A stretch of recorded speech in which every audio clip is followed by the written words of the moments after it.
അവൻ my God my God my God. എന്ത് പറ്റി?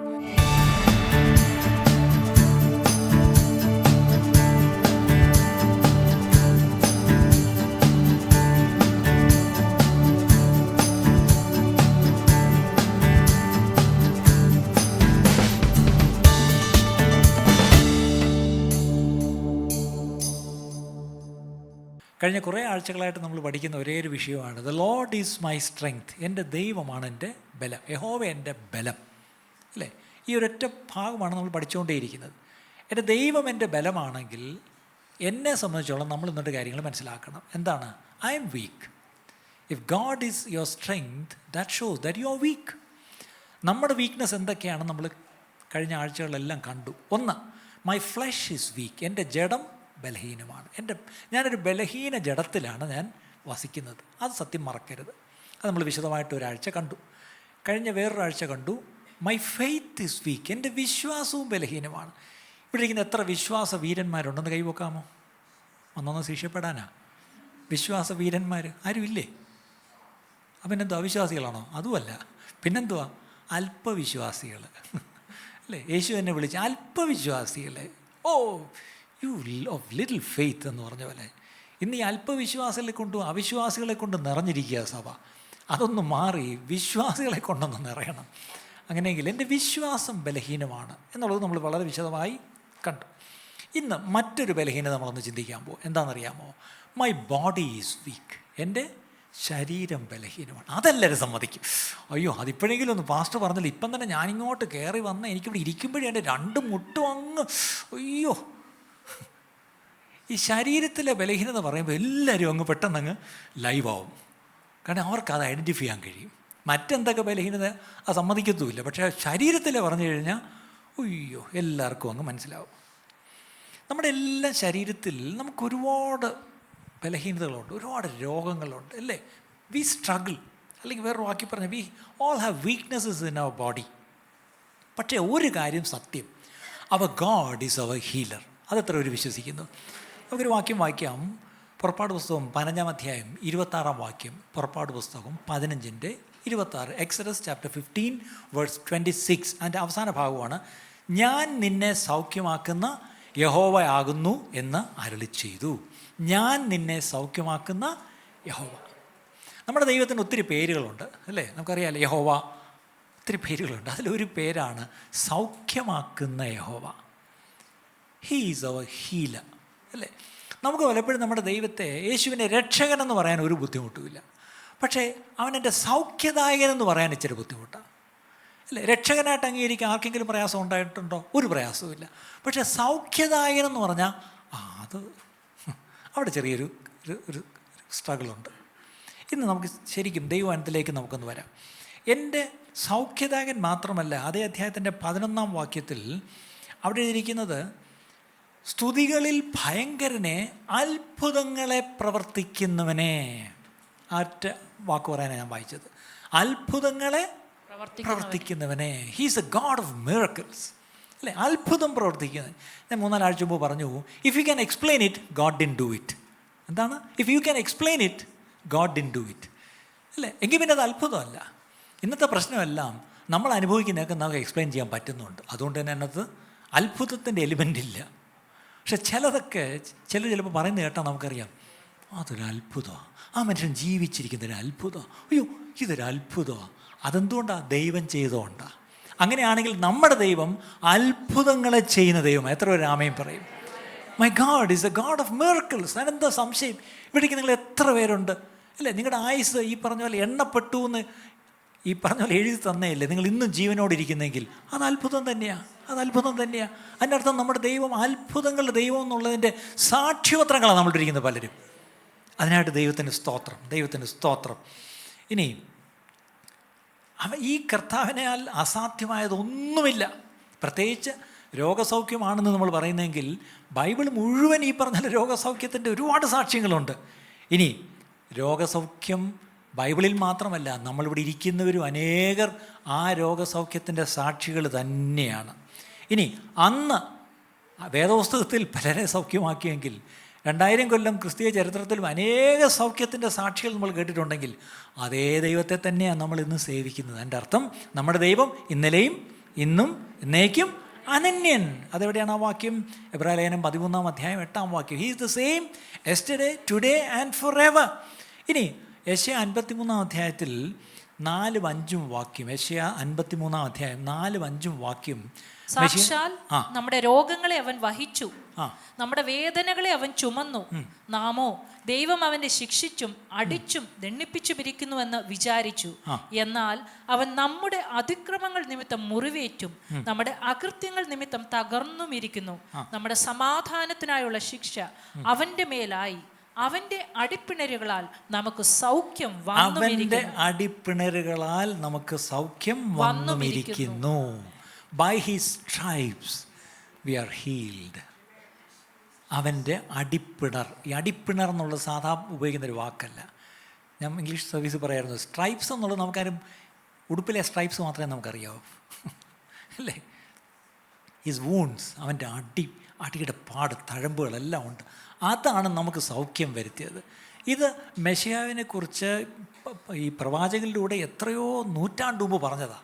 പക്ഷേ ആ പറഞ്ഞത് അത് നിറവേറിയത് നമുക്കൊന്ന് വായിക്കാം. സുവിശേഷങ്ങൾ മത്തായി 8-ാം അധ്യായം 16-17 വാക്യം. മാത്യു 8:16 and 17. മത്തായി 8:16-17. വൈകുന്നേരമായപ്പോൾ പല ഭൂതഗ്രസ്തരെയും അവന്റെ അടുക്കൽ കൊണ്ടുവന്നു. അവൻ വാക്കുകൊണ്ട് ദുരാത്മാക്കളെ പുറത്താക്കി സകല ദീനക്കാർക്കും സൗഖ്യം വരുത്തി. വാക്കുകൊണ്ട് ദുരാത്മാക്കളെ പുറത്താക്കി. നമുക്ക് ദൈവം തന്നിരിക്കുന്ന അധികാരം. പിശാച് പിടിച്ചവർ വന്നാൽ എന്ത് ചെയ്യണം? ചെന്ന് തലമുടി പിടിച്ചിട്ട് ഇങ്ങനെ കറക്കണ്ട. അരി ആട്ടുന്ന പോലെ ആട്ടുന്നത് കണ്ടുണ്ട് ഞാൻ. ഈ പെന്തക്കോസ്ത് ജനിച്ചോളം വന്നുകൊണ്ട് ഒത്തിരി കലാപരിപാടി കണ്ടിട്ടുള്ളവനാണ് ഞാൻ. അതിലൊന്നാണ്, വല്ല സ്ത്രീകൾക്കെങ്ങാനും കഷ്ടകാലത്തിന് പിശാച് ഇളകിപ്പോയെങ്കിൽ അന്ന് ഇതിൻ്റെ ഒരു സ്പെഷ്യലിസ്റ്റ് പാസ്റ്ററും കൂടെ ഉണ്ടെങ്കിൽ പിന്നെ അന്ന് കിട്ടി. എന്താണ്? തലയെ പിടിച്ചങ്ങ് കറക്കാണ്. പോവോ? ഇന്ന് പോവോ? അപ്പം അതിനുമ്പ് വേറെ കുറച്ച് ഇൻ്റർവ്യൂ ഉണ്ട്. നിങ്ങൾ എത്ര പേരുണ്ട്? എങ്ങനെ വന്നു? എന്ന് വന്നു? പോവോ? 12 മണിയായിട്ട് രാത്രി പോകുന്നില്ല. അവസാനം പിന്നെയും 12 മണിയായി ഉപദേശം ഒന്നുകൂടി പോവോ ഇന്ന്? ഉടനെ പിശാച് ചോദിച്ചു, എന്താ? എനിക്ക് പോകണം. എനിക്ക് ലാസ്റ്റ് ബസ് 12 മണിക്ക് എനിക്ക് പോകണം. നീ പോവുമെന്ന് പറഞ്ഞിട്ട് വേണം എനിക്ക് പോകാൻ. ഞാൻ ചോദിച്ചോട്ടെ, ഈ പിശാച് കയറി വരുന്നവരെ ഇൻ്റർവ്യൂ ചെയ്യാൻ എങ്ങും ബൈബിളിൽ പറഞ്ഞിട്ടില്ല. അവിടെ ഒറ്റ വാക്കേ ഉള്ളൂ, വാക്കുകൊണ്ട് ഭൂതങ്ങളെ പുറത്താക്കി. അതേ അധികാരമാണ് കർത്താവ് നമുക്ക് തന്നിരിക്കും. എന്തിനാണ് ഈ ഇൻ്റർവ്യൂ എന്ന് എനിക്ക് മനസ്സിലാവുന്നില്ല. ഞാൻ ഇന്നലെ ഇവിടെ ഒരു മീറ്റിംഗ് പറഞ്ഞായിരുന്നു. ഞങ്ങളുടെ വീട്ടിൽ പണ്ടൊരു ഗിരിജയെന്നും പറഞ്ഞൊരു നായർ വെച്ച് അവൾ ഞങ്ങളുടെ വീട്ടിൽ വേലയ്ക്ക് നിന്ന് പണ്ട് ഞാൻ കുഞ്ഞായിരിക്കുമ്പം. എൻ്റെ അമ്മയ്ക്ക് വലിയ ഇഷ്ടമായിരുന്നു. ഈ കുട്ടിക്ക് പെട്ടെന്ന് ഒരു ചെറിയ ഭൂതബാധയുണ്ടായി. അതെങ്ങനെ നേരത്തെ ഉണ്ടായിരുന്നു പോലും. ഞങ്ങളുടെ വീട്ടിൽ വന്നപ്പം ഈ പാട്ടും പ്രാർത്ഥനയൊക്കെയുള്ള വീടാണ്ടായിരിക്കും ഇതങ്ങോട്ട് പതുക്കെ ഇളകാൻ തുടങ്ങി. നല്ല കുട്ടിയാണ്. അപ്പോൾ ഞങ്ങളുടെ വീട്ടിൽ വരുന്നൊരു ദേവദാസനുണ്ടായിരുന്നു. അദ്ദേഹം പണ്ട് ഈ പട്ടണത്തിൽ ജീവിച്ചിരുന്ന ഒരാളാണ്. അദ്ദേഹം ഒരു സർക്കാർ ഉദ്യോഗസ്ഥനുമായിരുന്നു. ഇദ്ദേഹം ഇതിൻ്റെ ഒരു സ്പെഷ്യലിസ്റ്റായിരുന്നു. അപ്പോൾ എൻ്റെ അമ്മയ്ക്ക് ഇദ്ദേഹത്തെ നല്ല പരിചയവും അടുപ്പമൊക്കെ ഉണ്ട്. അപ്പം അമ്മ പെട്ടെന്ന് ചെന്ന് പറഞ്ഞ്, ബ്രദറെ ഒന്ന് ഞങ്ങളുടെ വീട്ടിൽ, ഞങ്ങളുടെ ആ കുട്ടിക്കൊരു പ്രശ്നമുണ്ട്, ബ്രദർ വന്നാലേ ശരിയാവും. കാരണം പിശാചിനെ ഇറക്കാൻ ഈ എൻ്റെ ഭർത്താവും അങ്ങേര് പാവോ, അങ്ങേർക്ക് ഇതൊന്നുള്ള കൃപയൊന്നുമില്ല, ഇതിന് സ്പെഷ്യലിസ്റ്റ് തന്നെ വരണം. ഉടനെ അന്നത്തെ കാലത്ത് ഈ സ്പെഷ്യലിസ്റ്റ് ഒരു മോപ്പഡ് ഓടിച്ച് വീട്ടിൽ വന്നു. ഒന്നിങ്ങോട്ട് എവിടെ? ആരാ സിസ്റ്റർ? എവിടെ? ഇത് ഇതാണോ? എന്താ അതിൻ്റെ പേര്? അങ്ങോട്ടൊക്കെ തുടങ്ങി. ഇച്ചിരി കഴിഞ്ഞപ്പോഴത്തേക്കും പാവം ഒന്ന് ചെറുതായിട്ടൊന്ന് ആടി. അപ്പോഴത്തേക്കും മുട്ടുമേ നിർത്തി, കൈ ഇങ്ങോട്ട് എടുക്കുക എന്ന് വന്നിട്ട് ഇദ്ദേഹത്തിൻ്റെ കലാപരിപാടി, കൈ ഇങ്ങോട്ടെടുത്തിട്ട് ഈ നഖത്തിൻ്റെ ഇവിടെ ഇങ്ങനെ പിച്ചും. ഈ പോലീസ് സ്റ്റേഷനിലെ 3-ാം മുറ എന്നൊക്കെ പറഞ്ഞ പോലെ ഇതിനും ചില 3-ാം മുറയൊക്കെ ഉണ്ട്. അപ്പം ഇങ്ങനെ പിച്ചിട്ട് പോവോ. അപ്പോഴത്തേക്ക് ഇവള് വേദന കൊണ്ട് പൊളയുക. കുറേ കഴിഞ്ഞപ്പോൾ പോയി. ശരി, പോയി സിസ്റ്ററെ. മമ്മി ചായ ഇട്ട് കൊടുക്കും, ഉദ്ദേശിച്ച് ചായയും കുടിച്ചിട്ട് പോവും. ഈ കലാപരിപാടി കുറേ നാളായിട്ട് തുടരുക, പക്ഷേ പോകുന്നില്ല. പക്ഷെ അടുത്ത ദിവസം രാവിലെ ഇവള് എഴുന്നേറ്റ് വന്നിട്ട് മമ്മിയെ ഇങ്ങനെ 2 കൈയും കാണിച്ചിട്ട്, അമ്മച്ചി നോക്കി, എൻ്റെ 2 കയ്യിൽ വിരൽ മുഴുവൻ ഇങ്ങനെ നഖം വെച്ച് ഇങ്ങനെ ഇറുക്കി പഴുത്ത് ഇങ്ങനെ നീര് വെച്ചിരിക്കുക കൈ. ഇങ്ങനെയാണോ പിശാചിനെ ഇറക്കേണ്ടത് വചനപ്രകാരം? അദ്ദേഹം നല്ല ദൈവദാസനായിരുന്നു, അത് പോട്ടെ. ദൈവസന്നിധി വിശ്രമിക്കുന്നു. ഒരു ദിവസം ഇദ്ദേഹം പ്രാർത്ഥിച്ചിട്ട് പോയി, ഇവൾ ചെന്ന് കിടന്നിട്ട് പിന്നെയും അങ്ങോട്ട് ഒഴിയുന്നില്ല. അപ്പം മമ്മി കണ്ടേച്ച് രാത്രി 10-11 മണിയായി. ഇവളുടെ ഇത് കണ്ടേച്ചെടുത്തി വന്നിട്ട് എൻ്റെ പപ്പായോട് പറഞ്ഞു അവൾക്ക് വയ്യ. ഉടനെ ശരി നോക്കാമെന്ന് പറഞ്ഞ് പപ്പ അങ്ങോട്ട് ചെന്നു. പപ്പ അടുത്തോട്ട് ചെന്നപ്പോഴത്തേക്കും ഈ ഇങ്ങോട്ട് വരല്ലേ, ഇങ്ങോട്ട് വരല്ലേ, ഇങ്ങോട്ട് വരല്ലേ, എന്നെ ശിക്ഷിക്കല്ലേ, എന്നെ ശിക്ഷിക്കല്ലേ എന്ന് പറഞ്ഞുകൊണ്ട് അങ്ങ് തുടങ്ങി. ഈ നല്ല ഓർമ്മയാണ്. ഞാനും കൊച്ചിലെ ഇതെന്താണെന്ന് കാണാൻ വേണ്ടി ഇങ്ങനെ പുറകെ നിൽപ്പുണ്ട്. ഫ്രണ്ടിൽ ചെന്ന് നിൽക്കാൻ പേടിയാണ്. അപ്പം ഞാൻ ഈ ഉപദേശിയുടെ കലാപരിപാടിയൊക്കെ ഞാൻ നിന്ന് ദൂരെ നിന്നെല്ലാം കാണുന്നുണ്ട്. അപ്പോൾ എൻ്റെ മനസ്സിൽ ചേട്ടാ ഇപ്പോൾ ഇളയപ്പം ഉപദേശി ഇല്ലല്ലോ, കാരണം അങ്ങനെ ആയിരുന്നെങ്കിൽ എന്തേലും ഒന്ന് ചെയ്തേനെ, അങ്ങനെ പോയി. പക്ഷെ പെട്ടെന്ന് എനിക്ക് നല്ല ഓർമ്മയുണ്ട്, എൻ്റെ പിതാവ് പിശാചെന്ന് ഒറ്റ ശാസനം ഈ പെണ്ണ് എടുത്തടിച്ച പോലെ വീഴുകയും അതോടുകൂടി അവൾ ശരിയായി. ഇത്രയേ ഉള്ളായിരുന്നു. അന്ന് എൻ്റെ കുഞ്ഞു മനസ്സിൽ ഒരു കാര്യം മനസ്സിലായി, ഇതൊക്കെ വെറും നമ്പറാണ്. വാക്കുകൊണ്ട് ഭൂതങ്ങളെ പുറത്താക്കാനുള്ള അധികാരം ദൈവം നമുക്ക് തന്നിട്ടുണ്ട്. എത്ര പേര് വിശ്വസിക്കുന്നുണ്ട്? എത്ര പേര് വിശ്വസിക്കുന്നുണ്ട്? അല്ലേ? അപ്പോൾ ഈ വചനം കറക്റ്റാണ്. യേശു വാക്കുകൊണ്ട് ദുരാത്മാക്കളെ പുറത്താക്കുകയും അടുത്തത് അവൻ നമ്മുടെ ബലഹീനത അല്ല അതിന് തൊട്ടുമുമ്പ് സകല ദീനക്കാർക്കും സൗഖ്യം വരുത്തി. യേശുവിൻ്റെ അടുത്ത് വന്ന സകല ദീനക്കാർക്കും സൗഖ്യം വരുത്തി. അതാണ് യേശു. ഇന്ന് ദൈവസഭയിലേക്ക് കുറേ ദീനക്കാർ വന്നാൽ ആ ദീനക്കാരെ മുഴുവൻ സൗഖ്യമാക്കാൻ ദൈവസഭയ്ക്ക് കഴിയുമോ? വെല്ലുവിളിക്കുക ഞാൻ. ഇന്നത്തെ പ്രശ്നം എന്താ അറിയാമോ? സഭയിലുള്ളവർക്ക് തന്നെ ദീനോ, പിന്നെ അല്ലേ ഇനി വേറെ കൊണ്ടുവരുന്നത്. സഭയിൽ വർഷങ്ങളായിട്ട് വന്നിട്ടും ദീനം മാറുന്നില്ലല്ലോ. ഇതാ ഇന്നത്തെ പ്രശ്നം. ദ ചേർച്ച് ഇസ് സിക്ക്. വൈ? സൗഖ്യദായനായ യേശുവിനെ നമ്മൾ അറിയേണ്ടതുപോലെ അറിഞ്ഞിട്ടില്ല ഇപ്പോഴും. അവനെ വിശ്വസിക്കേണ്ടതുപോലെ ഇപ്പോഴും നമ്മൾ വിശ്വസിച്ചിട്ടില്ല. അതാ കാര്യം. സകല ദീനക്കാരെയും സൗഖ്യം വരുത്തി കൊടുത്തു. അടുത്തത് അവൻ നമ്മുടെ ബലഹീനതകളെ എടുത്ത് വ്യാധികളെ ചുമന്ന് എന്ന് യെശയ്യാ പ്രവാചകൻ പറഞ്ഞത് നിവർത്തി. കണ്ടോ? യേശുവിൻ്റെ കാലത്ത് സംഭവിച്ചപ്പോൾ ഉടനെ ഇവിടെ ലൂക്കോസ് എഴുതുക, യെശയ്യാ മുഖാന്തരം പറഞ്ഞ അത് ദേ നിവൃത്തിയായി. അല്ലേ? അപ്പോൾ യേശുവിൻ്റെ കാലത്ത് ആ പ്രവചനം നിവൃത്തിയായി. ഇനി യേശുവിൻ്റെ മരണത്തിലൂടെ നമുക്ക് അടിപ്പിണ സൗഖ്യം വന്നുവെങ്കിൽ എത്രയധികം ഈ വചനം നിവൃത്തിയാവണമെന്ന്. ഹൗ മച്ച് മോർ, അല്ലേ? How much more. ഇന്ന് ഞാനൊരു വെല്ലുവിളിയായിട്ട് ഞാൻ എന്നോടും നിങ്ങളോടും പറയുക, ഈ ദിവസങ്ങളിൽ ആ അത്ഭുത രോഗശാന്തി മടങ്ങി ദൈവസഭയിലേക്ക് വന്നേ പറ്റൂ. ഇവിടേക്കും ഡോക്ടേഴ്സ് നിങ്ങളെല്ലാവരും സമ്മതിക്കും. ഇപ്പം നിങ്ങൾ കൊടുക്കുന്ന ആൻറ്റിബയോട്ടിക്സൊക്കെ തൽക്കാലം ഏൽക്കുന്നുണ്ട്. കുറച്ചുകൂടെ കഴിഞ്ഞ് ഇതൊന്നും ഏൽക്കാതെ വരും. അന്നെന്ത് ചെയ്യും നിങ്ങൾ? അന്നെന്ത് ചെയ്യും? ഇനി വരാൻ പോകുന്ന എന്തൊക്കെ അസുഖങ്ങളാണ് വരാൻ പോകുന്നതെന്ന് അറിയത്തില്ല. അതൊക്കെ വന്നു കഴിയുമ്പം എന്തായിരിക്കും അവസ്ഥ? കോവിഡ് നമ്മളെ അല്പം ഒന്ന് പാഠം പഠിപ്പിച്ചതാണ്. അങ്ങനെയെങ്കിൽ വാസ്തവമായിട്ട് നമുക്ക് വചനത്തിലേക്ക് നമുക്കൊന്ന് മടങ്ങി വരാൻ പ്രിയപ്പെട്ടവരെ. 103-ാം സങ്കീർത്തനം 1-2 വാക്യം എല്ലാവർക്കും കാണാപ്പാടമാണ്. എന്മനമേ യഹോവയെ വാഴ്ത്തുക, എന്റെ സർവ്വ അന്തരംഗമേ അവന്റെ വിശുദ്ധ നാമത്തെ വാഴ്ത്തുക. 103 വായിച്ചേ. അവൻ നിന്റെ അകൃത്യമൊക്കെയും മോചിക്കുന്നു, നിന്റെ സകല രോഗങ്ങളെയും സൗഖ്യമാക്കുന്നു. അവൻ നിന്റെ സകല രോഗങ്ങളെയും സൗഖ്യമാക്കുന്നു. എത്ര പേര് അതിനൊരാമയും പറയും? നമ്മൾ ആ സങ്കീർത്തനം വായിക്കുമ്പം അതിൻ്റെ 2 വാക്യം കാണാപ്പാടമാണ്. തമിഴ്നാട്ടിൽ പ്രത്യേകിച്ച് ഏത് പ്രാർത്ഥന എവിടെ ആര് പ്രാർത്ഥിച്ചാലും അതിൻ്റെ അവസാനം എന്താണ്? എന്നാത്മാവേ കത്രൈ സ്തോത്രി, മുഴുവനുമേ പ്രശ്നാമത്തെ സ്തോത്രി, എന്നാത്മാവേ കത്രൈ സ്തോത്രി കരുത ചെയ്ത ആമേൻ. തമിഴ്നാട്ടിൽ ഇത് ഏത് പ്രാർത്ഥന പ്രാർത്ഥിച്ചാലും ആ 2 വാക്യം പറഞ്ഞ് ആശീർവാദം പറഞ്ഞിട്ടേ നിർത്തുള്ളൂ. പക്ഷേ അതിൻ്റെ 3-ാം വാക്യം നമ്മൾ വിട്ടുപോകുന്നു. എന്താണ്? നിൻ്റെ സകല രോഗങ്ങളെയും സൗഖ്യമാക്കുന്നു. He heals all my diseases, all my diseases. ഇനി ഇത്രയും ഈ വാഗ്ദത്തങ്ങൾ വചനത്തിലൂടെ നമുക്കുണ്ടെന്ന് പറയുമ്പോഴും ദ ഫാക്റ്റ് ഇസ് എന്താണ്? For reasons I cannot understand I have several health issues. അതല്ലേ സത്യം. ഇതൊക്കെ അവിടെ ഇരിക്കട്ടെ, വാഗ്ദത്തൊക്കെ അവിടെ ഇരിക്കട്ടെ, അടിപ്പിണ രോഗം അവിടെ ഇരിക്കട്ടെ. പക്ഷേ എനിക്ക് എൻ്റേതായിട്ടുള്ള ശാരീരികമായ ചാലഞ്ചസ്, ബലഹീനതകൾ എനിക്ക് ഉണ്ട്, അല്ലേ? നമുക്ക് രോഗങ്ങളുണ്ട്. ഇപ്പോഴും സൗഖ്യമാകാത്ത, എത്രയും പ്രാർത്ഥിച്ചിട്ട് ഉപസിച്ചിട്ട് ഇപ്പോഴും മാറിപ്പോകാത്ത ചില രോഗങ്ങളും അസുഖങ്ങളും ഇപ്പോഴും എൻ്റെ ശരീരത്തിലുണ്ടെന്നുള്ളത് ഒരു സത്യമാണ്. ഇനി ആ പല രോഗങ്ങളും നമ്മളെ ഇല്ല മുള്ളുപോലിരുന്ന് കുത്തുന്നുമുണ്ട്. അതാണ് സത്യം. കാരണം പൗലോസിനെ കുത്തിയ അതേ മുള്ള് നമ്മുടെയൊക്കെ ജീവിതത്തിലുണ്ട്. പക്ഷേ പ്രാർത്ഥനയിൽ നമ്മൾ ദൈവത്തോട് ഈ മുള്ളിൻ്റെ വിഷയം പറയുമ്പം എല്ലാ മുള്ളും കർത്താവ് ഒറ്റയടിക്കെടുത്ത് മാറ്റിത്തരുന്നില്ല. അതാണ് സത്യം.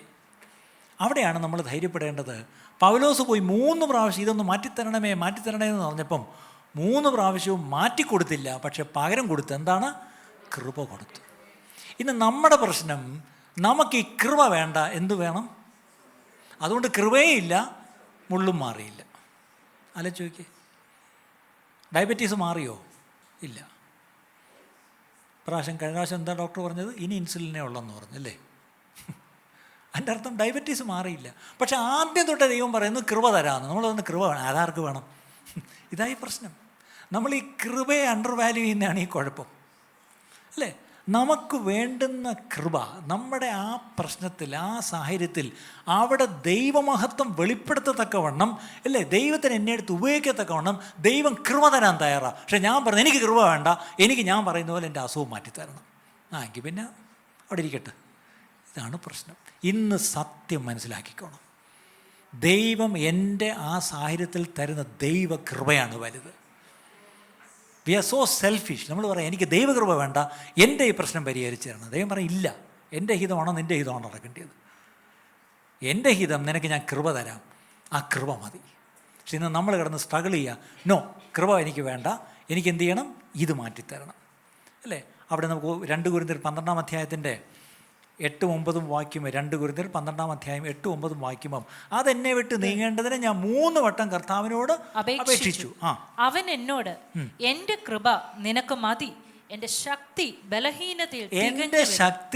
ബലഹീനതയിൽ തികഞ്ഞു വരുന്നു എന്ന് പറഞ്ഞു. ആകയാൽ ക്രിസ്തുവിന്റെ ശക്തി എൻ്റെ മേൽ ആവസിക്കേണ്ടതിന് ഞാൻ അതിസന്തോഷത്തോടെ എൻ്റെ ബലഹീനതകളിൽ പ്രശംസിക്കും. അതായത് എൻ്റെ ബലഹീനത ഇപ്പോഴും ഉണ്ട്, അതിനെനിക്ക് നീക്കം വന്ന് കിട്ടിയില്ല, ഇപ്പോഴും ഐ സ്റ്റിൽ സ്ട്രഗിൾ. പക്ഷേ അതിൽ ഞാൻ ഇനി കംപ്ലൈൻറ്റ് ചെയ്യുകയല്ല, ഞാനതെന്ത് ചെയ്യും? പ്രശംസിക്കും. കാര്യം എന്താ? ആ ബലഹീനതയിലാണ് ദൈവത്തിൻ്റെ ശക്തി എനിക്ക് ദൈവം തരുന്നത്. അപ്പോഴാണ് പറയുന്നത് when I am weak then am I strong. Why? His strength is made perfect in my weaknesses. ഒരു ട്രാൻസ്ലേഷൻ പറയുന്നത് it shows best in weak people. അല്ലേ? God's grace or God's strength shows best in weak people. ഇവിടെ ഇരിക്കുന്ന week people ഇപ്പോൾ ആരൊക്കെയാ? ഇവിടെ എല്ലാം മറ്റേ ആരോഗ്യ ശ്രീമാമാരല്ലേ? അതല്ലേ കുഴപ്പം. പണ്ടില്ല പവർ മാൾട്ട് കുടിക്കുന്നതിന് മുമ്പ് കുടിച്ചു കഴിഞ്ഞപ്പം അതുപോലെ എല്ലാവരും ഇങ്ങനെ വീർത്തിരിക്കുകയല്ലേ? പവർ മാൾട്ട് കുടിച്ചിട്ടുള്ളവരൊക്കെ ഒന്ന് കൈപൊക്കിക്കേ. ദൈവസന്നിധിയിലെങ്കിലും വന്നൊന്ന് ഒഴിഞ്ഞു കൊടുക്കാമെങ്കിൽ, ഒന്ന് നമ്മളെ തന്നെ ഒഴിക്കുമെങ്കിൽ ദൈവത്തിൻ്റെ ശക്തി നമ്മുടെ മേൽ തരും, അല്ലേ? അതായത് ഒഴിക്കുക എന്ന് പറഞ്ഞാൽ ഇത്രയേ ഉള്ളൂ, ഐ എം വീക്ക് എന്ന് സമ്മതിക്കുക. ഇന്ന് നമ്മുടെ പ്രൈഡ് നമ്മളെ വീക്ക് എന്ന് പറയാൻ നമ്മളെ അനുവദിക്കുന്നില്ല. അങ്ങ് ഒഴിഞ്ഞു കൊടുത്തിട്ട് പറയാം എന്നെ കൊണ്ട് വയ്യപ്പ എന്ന് പറഞ്ഞാൽ മാത്രം മതി, അവൻ തൻ്റെ ശക്തി നമുക്ക് തരും. അതുകൊണ്ട് നമ്മുടെ മുള്ളു മാറിപ്പോണമെന്ന് എത്ര പേരെ കൊണ്ട് ഉപസിപ്പിച്ച് മറിച്ചാലും, എത്ര പ്രവാചകന്മാരെ വിളിച്ചിട്ടും കാര്യമില്ല. അവിടെ ദൈവം തരുന്ന കൃപ സ്വീകരിക്കാൻ നമ്മൾ തയ്യാറാവണം. ദൈവം തരുന്ന കൃപ സ്വീകരിക്കാൻ നമ്മൾ തയ്യാറാവണം. അവിടെ ശരിക്കും പറഞ്ഞാൽ അന്നേക്കുള്ള കൃപ അന്നന്ന് പോയി മേടിക്കണം.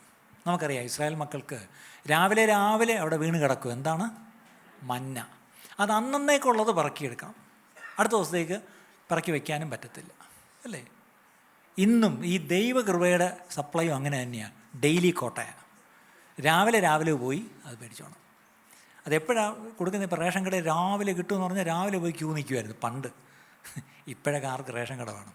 പണ്ടൊക്കെ ഈ പറഞ്ഞ പാം ഓയിൽ കിട്ടുമെന്ന് പറഞ്ഞാൽ കുപ്പിയും പാട്ടയും കൊണ്ടുപോയി രാവിലെ മണ്ണെണ്ണയ്ക്ക് ക്യൂ നിന്നിട്ടുള്ള ആരെങ്കിലും ഉണ്ടോ?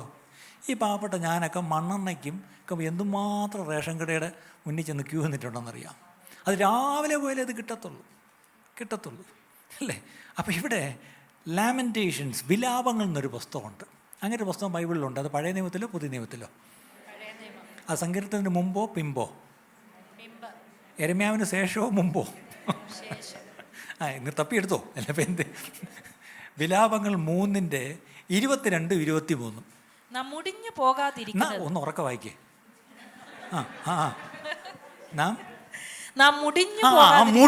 മുടിഞ്ഞ് വരാനാ അതിനൊരു പഞ്ചില്ലായിരുന്നു പറഞ്ഞപ്പം. ചിലപ്പോൾ ഈ ബൈബിൾ വളരെ ക്ലിയർ ആയിട്ട് ഞാൻ മുടിഞ്ഞു പോകാത്തത് ദൈവത്തിൻ്റെ യഹോവയുടെ ദയയാകുന്നു കേട്ടോ. ഒന്ന് നെഞ്ചിലോട്ട് കൈവച്ചിട്ട് പറഞ്ഞേ, ഞാൻ മുടിഞ്ഞു പോകാത്തത് ദൈവത്തിൻ്റെ.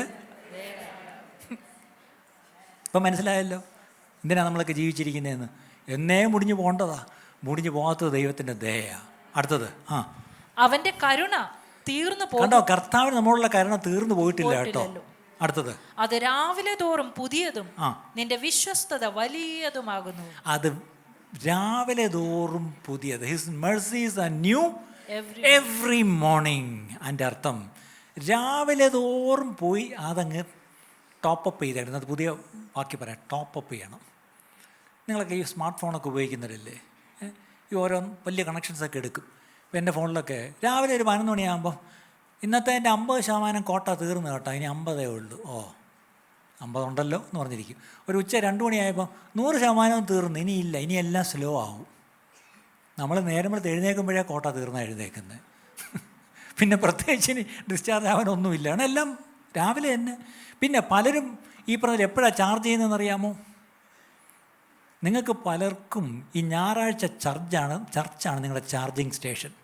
ഞായറാഴ്ച കൊണ്ടുവരും, ഒന്ന് കുത്തിയിട്ടേക്കട്ടാര് 2 മണിക്കൂർ കുത്തിയിട്ടാൽ ഒരാഴ്ചത്തേക്കുള്ള ചാർജ്. ഈ ഒരാഴ്ചത്തേക്കുള്ള ചാർജ് ഇവിടെ നിന്ന് എടുത്തുകൊണ്ട് പടി ഇറങ്ങി പോകുന്നതിന് മുമ്പ് അത് തീരും.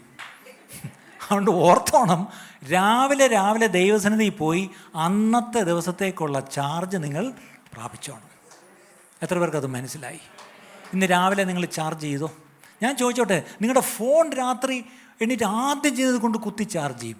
നിങ്ങളുടെ ഡേറ്റ നിങ്ങൾ ചാർജ് ചെയ്യും അല്ലേ? നിങ്ങളുടെ വാച്ച് ചാർജ് ചെയ്യും, നിങ്ങളുടെ എല്ലാം ചാർജ് ചെയ്യുന്നുണ്ട്.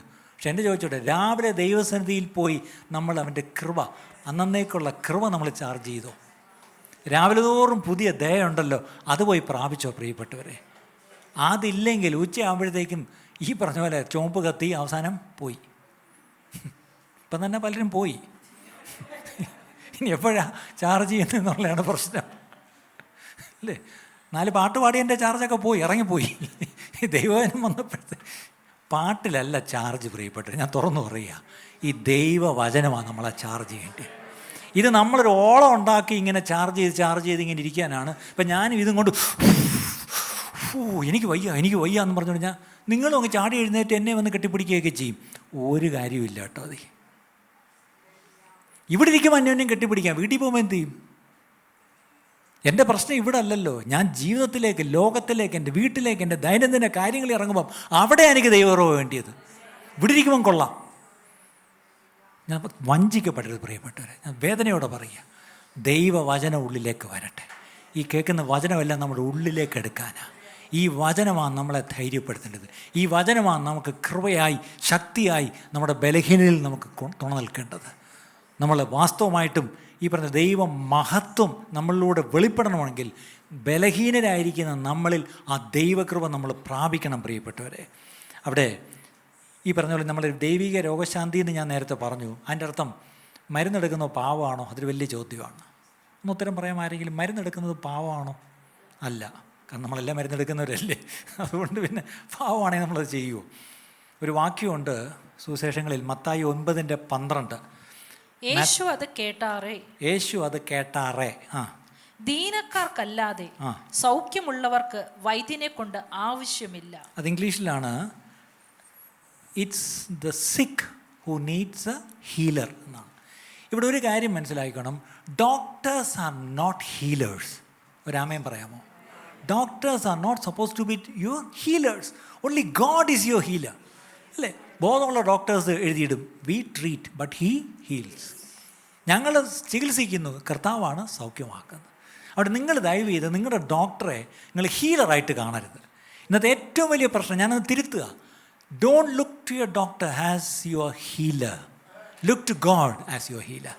ദൈവമാണ് നമ്മുടെ ഹീലർ. അതേസമയത്ത് ഡോക്ടേഴ്സിനായിട്ട് സ്തോത്രം, അവരെ ദൈവം തന്നതിനായിട്ട് സ്തോത്രം, മെഡിക്കൽ സയൻസിനായിട്ട് സ്തോത്രം, മെഡിക്കൽ ഫെസിലിറ്റീസിനായിട്ട് സ്തോത്രം, ആശുപത്രികൾക്കായിട്ട് സ്തോത്രം, മരുന്നിനായിട്ട് സ്തോത്രം. പക്ഷേ അതിനെ ഹീലറായിട്ട് കാണരുത്. ദൈവത്തെ മാത്രമേ ഹീലറായിട്ട് കാണാവൂ. ശരി, നമുക്കറിയാം ചില ഭക്തന്മാർ, അത് വേദപുസ്തകത്തിലെ മാത്രമല്ല ചരിത്രത്തിൽ എടുത്തു നോക്കിയാൽ, ചില ഭക്തരായ മനുഷ്യർ in spite of their infirmities or physical ailments that did not paralyse them. കഴിഞ്ഞ ചില ആഴ്ചകൾക്ക് മുമ്പ് നമ്മളിവിടെ കേട്ടു, ഫാനി ക്രോസ്ബി എന്ന് പറഞ്ഞൊരു ദേവദാസി ഉണ്ടായിരുന്നു. അവർ 8000-ലധികം പാട്ടുകൾ എഴുതിയിട്ടുണ്ട് ഇംഗ്ലീഷിൽ. അതിൽ അവരെഴുതിയതിൽ വളരെ ഫേമസ് ആയിട്ടുള്ള പാട്ടാണ് ബ്ലെസ്സഡ് അഷ്വറൻസ്. എല്ലാവർക്കും അറിയാം അല്ലേ? യേശുവൻ സ്വന്തം ഹല്ലേലൂയ എന്നുള്ള ആ പാട്ട് എഴുതിയ മഹതിയാണ്. She was born blind. അറിയാമോ? കണ്ണിന് കാഴ്ചയില്ലായിരുന്നു അവർക്ക് അല്ലേ? പക്ഷെ അവരൊരിക്കലും കണ്ണിന് കാഴ്ചയില്ല എന്ന് പരാതിപ്പെട്ടിട്ടേ ഇല്ല. അതായിരുന്നു ആ സമാധി. നമ്മുടെ തമിഴ്നാട്ടിൽ ഡോണാവൂർ വന്ന ഡോണാവൂർ ഫെലോഷിപ്പ് സ്റ്റാർട്ട് ചെയ്ത, അല്ലെങ്കിൽ ആ സന്തോഷ വിദ്യാലയമൊക്കെ ഉള്ള ആ സ്ഥലം നമുക്കറിയാം. അത് സ്റ്റാർട്ട് ചെയ്ത് എമി കാർമൈക്കൽ എന്നൊരു മഹതിയായിരുന്നു. അവരും ഒരു ഫോറിനറായിരുന്നു. അവർ വന്ന് ഇവിടെ തമിഴ്നാട്ടിലെ ഈ പാവപ്പെട്ട സ്ത്രീകളെയൊക്കെ ഒന്ന് അവരുടെ ഉന്നമനത്തിന് വേണ്ടി സേവിക്കാനാണ് വന്നത്. പക്ഷേ ഒരു കുഴിക്കകത്ത് വീണ് അവർക്ക് ഇവിടെ ഇടുപ്പ് അവർക്കൊരു പ്രശ്നമുണ്ടായി. അവർ കിടക്കയിലായിപ്പോയി. പക്ഷെ അതവരെ തിരികെ കൊണ്ടുപോയില്ല. അവരാ അവസ്ഥയിൽ തന്നെ എന്ത് ചെയ്തു? അവർ വലിയ ശക്തമായ വേല ചെയ്തു. ഇങ്ങനെ ചരിത്രം എടുത്ത് പഠിച്ചാൽ ഒരുപാട് പ്രശ്നങ്ങളിലൂടെയും പ്രയാസങ്ങളിലൂടെയും കടന്നു പോയവർ തന്നെയാണ് ഭക്തന്മാരൊക്കെ. പക്ഷേ ആ കഷ്ടതയിലും പ്രയാസത്തിലും അവർ നിരാശപ്പെട്ട് പുറകോട്ടൊരിക്കലും പോയില്ല. പകരം എന്ത് ചെയ്തു? അവർ ശക്തമായി കർത്താവിനെ സേവിച്ചു. അതുകൊണ്ട് എന്ത് പറ്റി? അവരനേകർക്കൊരനുഗ്രഹമായി തീർന്നു എന്നുള്ള കാര്യം മറക്കരുത്. ഈ ചിലപ്പോഴെങ്കിലും എനിക്ക് മനസ്സിലാകാത്തൊരു കാര്യം, ഈ നമ്മൾ ബലഹീനമായിരിക്കുമ്പം നമ്മുടെ നോട്ടം മൊത്തം എന്തായിരിക്കും? എങ്ങനെയെങ്കിലും ഇപ്പോൾ എനിക്കൊരു രോഗം വന്നു, എൻ്റെ ഒന്നാമത്തെ പ്രയോറിറ്റി എന്തായിരിക്കും? I should get heal first. ആര് സൗഖ്യമല്ല ഇല്ലെങ്കിലും ഇല്ല, കുളം കലക്കുമ്പോൾ എന്താണ് ആദ്യം ചാടുന്നതിന് സൗഖ്യം വരുമെന്ന് പറഞ്ഞ പോലെ നമ്മളെല്ലാം ആദ്യം ചാടാൻ കാത്തിരിക്കുക. എന്താണ്? I want to get heal first. പക്ഷെ ചിലപ്പോഴെങ്കിലും നമ്മൾ എത്ര കുളത്തിൽ ചാടിയാലും നമുക്ക് ഹീലിംഗ് വരുന്നില്ല, അതാണ് സത്യം. പക്ഷേ എനിക്ക് സൗഖ്യം വന്നില്ലെങ്കിലും എന്നിലൂടെ സൗഖ്യം അനേകർക്ക് ചെല്ലും. ഇതൊരു കോൺട്രാസ്റ്റാണ് ശരിക്കും പറഞ്ഞത്. പക്ഷേ അനുഭവം ഞാൻ കണ്ടിരിക്കുന്നത് അനേകരുടെ ചരിത്രം അങ്ങനെയാണ്. എന്തായാലും പറഞ്ഞ സ്ഥിതിക്ക് ഒരു കഥയും കൂടെ പറഞ്ഞേക്കാം. ഇന്ന് ചില കൂടിപ്പോകുന്നുണ്ട് എൻ്റെ അപ്പൻ്റെ കഥ, ഒന്നുകൂടെ പറഞ്ഞേക്കാം, എന്നും പറയുന്നില്ലല്ലോ. 1950 നേരത്തെ ഞാൻ പറഞ്ഞ ആ കാണുന്ന ഞാൻ അതിൽ എഴുതിയത് 49 എന്നല്ലേ പറഞ്ഞത്, ഇത് 50 തമിഴ്നാട്ടിൽ തിരുനെൽവേലി ജില്ലയിൽ നാസറേത്ത് എന്നൊരു സ്ഥലമുണ്ട്. നാസറേത്ത് എന്ന് പറഞ്ഞാൽ വേദോസ്വലൻ നാസറേത്തല്ല, തമിഴ്നാട്ടിലെ ഒരു ഗ്രാമമാണ്. അതിലറിയപ്പെടുന്ന ക്രിസ്തീയ ഗ്രാമമാണ്. അവിടുത്തെ ഒരു CSI പള്ളി വളരെ ഫേമസ് ആണ്. തമിഴ്നാട്ടിൽ അറിയപ്പെടുന്ന വലിയ ദൈവദാസന്മാർ പലരും ആ സ്ഥലത്തിനടുത്ത് നിന്നൊക്കെ വന്നിരിക്കുന്നത്. പേര് ഞാൻ ആരുടെയും പറയുന്നില്ല. അവിടെയുള്ള ഒരു ചർച്ചിൽ പാസ്റ്ററായിട്ട് എൻ്റെ പിതാവ് 1950 ചെന്നു. അവിടെ ചെന്നപ്പം ഇദ്ദേഹം കേരളത്തിൽ നിന്ന് ചെന്നയാണ്. ചെറുപ്പകാലത്ത് സർക്കാർ ഉദ്യോഗം കിട്ടിയിട്ട് അത് വേണ്ടാന്ന് വെച്ചിട്ട് കർത്താവിൻ്റെ വേലയ്ക്ക് പോയ ആളാണ്. നല്ല മെലിഞ്ഞ് ഇരിക്കുന്നൊരു നല്ല വെളുത്ത മനുഷ്യൻ, മലയാളിയാണ്. അവിടെ ചെന്ന് ഈ കർത്താവിൻ്റെ വേല ചെയ്യുകയാണ്. നന്നായിട്ട് തമിഴിൽ പ്രസംഗിക്കും, പാടും, എല്ലാം ചെയ്യും. അങ്ങനെ ഇരിക്കും ഒരു രോഗിയായി. രോഗിയെന്ന് പറഞ്ഞാൽ ശ്വാസം മുട്ട്, രാത്രി മുഴുവൻ ഇരുന്നുള്ള ശ്വാസം. പിന്നെ അറിയാമല്ലോ, താനായിരുന്ന ആ സഭ മരുന്നെടുക്കത്തില്ല, അതുകൊണ്ട് പ്രാർത്ഥിക്കല്ല, വേറെ വഴിയില്ല. രാത്രി മുഴുവൻ ആ സഭയിലുള്ള വിശ്വാസികൾ മുഴുവൻ വരും. ആ ഫെയ്ത്ത് ഹോം എന്ന് പറയും, ആ വിശ്വാസഭവനത്തിൽ എല്ലാവരും കൂടി ചുറ്റും ഇരുന്ന് പാട്ടുപാടി ഇങ്ങനെ രാത്രി മുഴുവൻ കഴിച്ചു കൂട്ടും. ഈ രോഗിയുടെ ചുറ്റും ഇരുന്ന് ഏത് പാട്ടായി പാടുന്നത്? മരണത്തിന് പാടുന്ന പാട്ടുകളാണ് പാടുന്നത്. അപ്പോൾ രാത്രി ഇദ്ദേഹത്തിൻ്റെ ചുറ്റും ഇരുന്ന് ഈ സിസ്റ്റർമാരും മദറും ഈ പറഞ്ഞ പോലെ മറ്റ് ബ്രദേഴ്സും വിശ്വാസികളും കുറേ പേര് വരും. എല്ലാവരും കൊണ്ട് വന്നിരുന്ന് അങ്ങോട്ട് പാട്ട് പാടും. ഏത് പാട്ടാണ് പാടുന്നതെന്ന് വെച്ചാൽ കഷ്ടകാലത്തിന് ഈ മനുഷ്യൻ കുറച്ച് മരണ സമയത്ത് പാടേണ്ട പാട്ടും കൂടെ എഴുതിയിട്ടുണ്ട്. ഇന്നും TPMകാർ പാടുന്ന മരണവെട്ടി പാടുന്ന പാട്ടല്ല എൻ്റെ പിതാവ് എഴുതിയ പാട്ടാണ്. കാണും ഞാനൻ മോക്ഷവരെ പോകുന്നീ ലോകൻ വിട്ടൻ, ഇങ്ങനത്തെ പാട്ടുകൾ, ഹായന്താനെന്നും ഹായന്ത് മോദമേ, ഇതൊക്കെ പപ്പ എഴുതിയ പാട്ടുകളാണ്. അപ്പോൾ ഇതെല്ലാം കൂടെ ചുറ്റി ഇരുന്ന് പാടി നേരം വെളുത്തിട്ട് ഇങ്ങനെ മരിക്കുന്നില്ല. ഇനി അടുത്തൊരു പ്രശ്നം, ആ ഗ്രാമത്തിൽ തന്നെയുള്ളൊരു CSI സ്കൂളിൽ ടീച്ചറാണ് എൻ്റെ അമ്മ. അന്ന് എൻ്റെ അമ്മ ആയിട്ടില്ല. ഓക്കെ, ഇപ്പം എൻ്റെ അമ്മ CSI രക്ഷിക്കപ്പെട്ട് ഈ ചർച്ചിലാണ് വരുന്നത്. അപ്പോൾ ഈ പാസ്റ്റർ മലയാളിയാണ്, അയ്യോ നല്ല മനുഷ്യൻ. അപ്പം എൻ്റെ അമ്മയ്ക്ക് സങ്കടം തോന്നി, രാത്രി വന്ന് ഇവരുടെ കൂടെ ഇരുന്ന് രാത്രി മുഴുവൻ ഇരുന്ന് പാട്ടുപാടുന്ന പാട്ടുപാടി അങ്ങ് വിടാനാണ്. പക്ഷെ നേരം വെളുത്തിട്ട് ഇങ്ങനെ പോകുന്നില്ല. അപ്പം നേരം വെളുക്കുമ്പോൾ എൻ്റെ അമ്മ പതുക്കെ പറയും, ഞാനൊന്ന് സ്കൂളിൽ പോയിച്ച് വൈകിട്ട് വരാം, ഇതിനിടയ്ക്ക് ചത്തുപോയി അടക്കുകയാണെങ്കിൽ എന്നെ ഒന്ന് ആൾ പറഞ്ഞ് വിടണേ, ഞാനൊന്ന് വന്ന് അവസാനം ഒന്ന് കണ്ടേക്കാം. വൈകിട്ട് വീണ്ടും വരുമ്പോഴും ജീവനുണ്ട്, പിന്നെയും ഇരുന്ന് ബാക്കി പാട്ടുപാടും. അവസാനം ഈ പാട്ടുപാടി ഇത് 50 60 ഇവർ തമ്മിൽ കല്യാണവും കഴിച്ചു. അവസാനം ഞാനും ഉണ്ടായി. ഞങ്ങൾ തിരുവനന്തപുരത്തും വന്നു. ഇതുപോലെ രാത്രി ഇരുന്നിങ്ങനെ, പിന്നെ ഈ അസുഖമാണ്. അപ്പോൾ എനിക്ക് കൊച്ചുകുട്ടിയായിരിക്കും, എനിക്ക് പേടിയും, പപ്പ മരിച്ചു പോവോ? ഉടനെ മമ്മിയെ അങ്ങനെ ചാവൂലടാ. കാര്യം എന്താണെന്നറിയാം, എത്ര രാത്രി ഞാനിരുന്ന് പാട്ട് ദിവസത്തിലെ പാട്ട് മുഴുവൻ പാടിയതാ, എന്നിട്ടും അങ്ങനെ ചത്തില്ല. 50 ഈ പാട്ട് പാടിയെങ്കിൽ 98 എൻ്റെ പിതാവ് മരിച്ചത്. പിന്നെ 48 കൊല്ലം ജീവിച്ചിരുന്നു. അതുകൊണ്ട് നിങ്ങളൊക്കെ പാട്ടുപാടിയെന്നും പറഞ്ഞൊന്നും ആരും പോത്തില്ല. ദൈവം വിളിക്കാതെ നിങ്ങൾ ആരും പോകാൻ പോകുന്നില്ല. അതിനെങ്കിലും രാമയും പറയാമോ? ശരി. പക്ഷേ ഞാൻ പറയാൻ വന്ന പോയിൻ്റ് അതല്ല. എൻ്റെ അമ്മ പറഞ്ഞിട്ടുണ്ട്, ഈ എൻ്റെ പിതാവ് വളരെ രോഗിയായി ബലഹീനനായി എഴുന്നേറ്റിരിക്കാൻ വയ്യാതെ കിടക്കുമ്പം തൻ്റെ അടുത്തേക്ക് അനേകർ വരും, വിശ്വാസികളും അല്ലാത്തവരെയൊക്കെ വിളിച്ചുകൊണ്ട് വരും. വിളിച്ചുകൊണ്ട് ആരെയാണ് കൊണ്ടുവരുന്നതെന്നറിയാം? രോഗികളെ. എന്തിനാണ് കൊണ്ടുവരുന്നതെന്നറിയാം? പ്രാർത്ഥിക്കാൻ. നമ്മളാണെങ്കിൽ ഇയാളോ, അയാൾക്ക് തന്നെ നമ്മൾ പറഞ്ഞ ഒരു വാക്യം, വൈദ്യ ആദ്യം നീ നിന്നെ തന്നെ. ഇങ്ങനെ രോഗികളെ കൊണ്ടുവരും പോലും. അപ്പോൾ ഇദ്ദേഹം ഇങ്ങനെ കിടന്നുകൊണ്ട് ക്ഷീണിതനായിട്ട് കൈയെടുത്ത് ആളുടെ ദേഹത്തോട്ടൊന്ന് തലയിൽ നിന്ന് വെച്ചാലായി. പ്രാർത്ഥിക്കാനുള്ള ജീവനൊന്നുമില്ല. പക്ഷേ അങ്ങനെ കൈവച്ച് പ്രാർത്ഥിക്കുമ്പോൾ അവർക്ക് സൗഖ്യം വരുമായിരുന്നു പോലും. അതാണ് മനസ്സിലാകാത്തത്. ഇന്നറിയാം നമ്മൾ പറഞ്ഞാൽ വൈദ്യ നീ നിന്നെ തന്നെ സൗഖ്യമാക്കുക. അന്ന് ആ വൈദ്യന് സൗഖ്യമൊന്നും ആയില്ല, പക്ഷേ അദ്ദേഹം കൈവച്ചപ്പോൾ ഒത്തിരി പേര് സൗഖ്യമായി പോലും. ഇന്ന് നമ്മുടെ പ്രശ്നം എന്താണെന്നറിയാമോ? നമ്മൾ സൗഖ്യം പ്രാപിച്ചിട്ടേ നമ്മൾ അടുത്തവർക്ക് വേണ്ടി എന്തെങ്കിലും ചെയ്യുമെന്ന് പറഞ്ഞ് കാത്തിരിക്കുക. ദൈവം പറഞ്ഞു, ഇല്ല, നിനക്ക് ഞാൻ സൗഖ്യമല്ല തരുന്നതെന്ന്, ഞാൻ കൃപ തരും. ആ കൃപയുണ്ടെങ്കിൽ നിൻ്റെ ബലഹീനതയിൽ എൻ്റെ ശക്തി വെളിപ്പെടും. ആ വെളിപ്പെടുന്ന ശക്തി നിനക്ക് വേണ്ടിയല്ല, നീ അനേകർക്ക് നീ ആ ശക്തി കൊടുക്കും. ഇന്ന് മറ്റുള്ളവർക്കൊരു അനുഗ്രഹമാവാൻ നമ്മൾ ആരും തയ്യാറല്ല. എല്ലാം എനിക്ക് തന്നെ വേണം, എനിക്ക് സൗഖ്യം വേണം, എനിക്ക് അനുഗ്രഹം വേണം, എനിക്കെല്ലാം വേണം. ആർക്കും ഞാനൊരു അനുഗ്രഹമാകാൻ ഞാൻ തയ്യാറല്ല. ഇത് വളരെ പ്രധാനപ്പെട്ടൊരു പോയിൻ്റാണ് ഞാൻ ഈ പറയുന്നത് പ്രിയപ്പെട്ടവരെ. ഇത് നിങ്ങൾ ശ്രദ്ധിക്കുന്ന കൊള്ളാം. പൗലോസിനെ പറ്റി പറയുമ്പം അദ്ദേഹം വളരെ ക്ഷീണിച്ചൊരു മനുഷ്യനായിരുന്നു. അദ്ദേഹത്തെ പറ്റി തന്നെ എഴുതിയിരിക്കുന്ന ഒരു comment 2 കൊരിന്ത്യർ 10:10 2 Corinthians 10:10. He lived in a weak body, but he wrote powerful and weighty letters എന്നാണ് എഴുതിയിരിക്കുന്നത്. അവന്റെ ലേഖനങ്ങൾ ഘനവും ഊറ്റവും ഉള്ളവ തന്നെ. പൗലോസിന്റെ ലേഖനങ്ങൾ എങ്ങനെയാ? ഘനവും ഊറ്റവും. അല്ല, കട്ടിയുണ്ടായിരുന്നില്ല, നല്ല വെയിറ്റി, അതല്ലെങ്കിൽ സ്റ്റഫ് ഉണ്ടായിരുന്നു വചനത്തിലൊക്കെ. പക്ഷെ ശരീരത്തിൽ എങ്ങനെയായിരുന്നു? ബലഹീനം. ഒരു ബലഹീന മനുഷ്യനായിരുന്നു ഈ പൗലോസ്. പക്ഷെ അതിൻ്റെ എഴുത്ത് കണ്ടോ? അതിൻ്റെ അർത്ഥം നിങ്ങളുടെ സൈസ് അല്ല കാര്യം, നിങ്ങളിൽ വ്യാപരിക്കുന്ന ദൈവശക്തിയുടെ വ്യാപാരം മറ്റുള്ളവർ കാണണം. നമ്മളൊക്കെ നമ്മുടെ ശരീരത്തിൽ നോക്കിയിട്ട് കണ്ണാടി പോയി നോക്കും, അയ്യോ ഞാൻ എഴുന്നേറ്റ് നിന്നാൽ ഞാൻ പറഞ്ഞ ആരെങ്കിലും കേൾക്കുമോ, ഞാൻ പ്രാർത്ഥിച്ചാൽ എന്തെങ്കിലും നടക്കുമോ, ഇതാണ് നമ്മളെല്ലാം പറഞ്ഞുകൊണ്ടിരിക്കുന്നത്. അങ്ങനെ പറയുന്ന നമ്മളിലൂടെ ദൈവം പ്രവർത്തിക്കാൻ പോകുന്നത്. അങ്ങനെ പറഞ്ഞ് ചിന്തിച്ചിരിക്കുന്ന നമ്മളിലൂടെ ദൈവം പ്രവർത്തിക്കാൻ പോകുന്നു എന്നുള്ള കാര്യം മറക്കരുത്. ഒരിക്കൽ ഈ പൗലോസ് ഒരു കപ്പലിൽ പോയ കഥ നമുക്കറിയാം. അപ്പോസ്തലപ്രവൃത്തി 28-ാം അധ്യായം. അവസാനം എത്ര ദിവസം സൂര്യനെ കണ്ടില്ല എന്ന് എഴുതിയിരിക്കുന്നത് അല്ലേ. അവസാനം കപ്പൽ ഉടഞ്ഞ് തകർന്ന് വെള്ളത്തിൽ എത്ര പകലും രാത്രിയൊക്കെ കിടന്ന് ഈ പല കഷ്ണത്തിൽ പിടിച്ച് തൂങ്ങി ഒരു ഐലൻഡ്, ഒരു ദ്വീപിൽ ചെന്നടിഞ്ഞു. ആ ദ്വീപിൻ്റെ പേരെന്തായിരുന്നു? മാൾട്ട. ഓക്കെ, അവിടെ ചെന്നപ്പം അവിടെ നോക്കി, അവിടെ ഒരു കാര്യം എഴുതിയിട്ടുണ്ട്. 28-ാം അധ്യായം, അപ്പോസ്തലപ്രവൃത്തി 28-ാം അധ്യായം 7 മുതലൊന്ന് വായിച്ചേ. 8 തൊട്ട് വായിച്ചാൽ മതി. അവിടെ ഒരാളുടെ പേര് എഴുതിയിട്ടുണ്ട്. പേടിക്കണ്ട, അതൊരു പേരാ. അപ്പൻ പനിയും അതിസാരവും പിടിച്ച് കിടപ്പായിരുന്നു. ഇങ്ങേരെ എത്രയോ ദിവസം ഈ കപ്പലിൽ കിടന്ന് അല്ലേ കഷ്ടപ്പെട്ട് അവസാനം നീന്തി പിടച്ച് വന്നപ്പം അവിടെ മൂപ്പിന്ന് എന്താണ്? പനിയും അതിസാരവും എന്നാണ്, ഡിസെൻട്രി, അത്രയേ ഉള്ളൂ അല്ലേ. ഇങ്ങനെ പനിയും അതിസാരവും പിടിച്ചൊരു മൂപ്പിലാണ് കിടപ്പുണ്ട്. അയാളെ ചെന്ന് എന്ത് ചെയ്തു? പൗലോസ് അവന്റെ അടുക്കൽ അകത്ത് ചെന്ന് പ്രാർത്ഥിച്ച് അവന്റെ മേൽ കൈവച്ച് സൗഖ്യം വരുത്തി. കണ്ടോ, ഈ ഡിസെൻട്രി പിടിച്ചവർ വലിയ ഉണ്ടെങ്കിൽ കൈ വെച്ച് പ്രാർത്ഥിച്ചോണം സൗഖ്യമാവും. അടുത്തത്, ഇത് സംഭവിച്ച ശേഷം ദ്വീപിലെ മറ്റ് ദീനക്കാരും വന്ന് സൗഖ്യം പ്രാപിച്ചു.